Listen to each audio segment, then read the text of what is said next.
ہمارے جو دنیاوی تعلیم دینے والے استاد ہیں ان کے لیے بھی اتنی ہی سچ ہے جتنی اسپرچول ٹیچر کے لیے. ان کا احترام کیا جانا چاہیے. ہمارے یہاں احترام کے انداز مروج ہیں.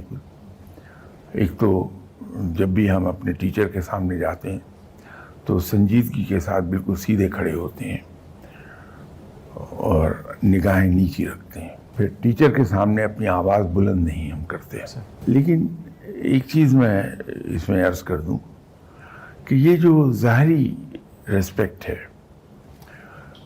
اچھا ہے، اگر ہو تو بہت اچھا ہے، لیکن جو دل میں ریسپیکٹ ہے جس کا اظہار آپ کی باڈی لینگویج سے ہو جاتا ہے کہ اگر آپ کے ٹیچر نے کوئی کام آپ کو ایسا کہہ دیا جس سے آپ کی اپنی مصروفیت میں خلل ہو رہا ہے یا آپ کے آرام میں خلل ہو رہا ہے، تو اس کے باوجود آپ ان کی بات کو جب ترجیح دے دیتے ہیں اور اپنا آرام چھوڑ دیتے ہیں، اپنی دل پسند مصروفیت چھوڑ دیتے ہیں، ان کی بات مانتے ہیں، تو آٹومیٹیکلی کنوے ہو جاتی یہ بات کہ یو ریئلی ریسپیکٹ ہم. ہمارے یہاں جو مروج ہے وہ میں نے آپ سے عرض کر دیا.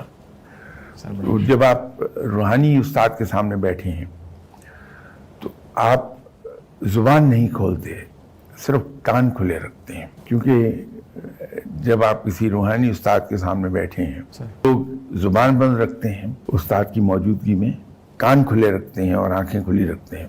وہ رفتہ رفتہ اتنا سیکھ جاتے ہیں کہ اندر بھر جاتے ہیں.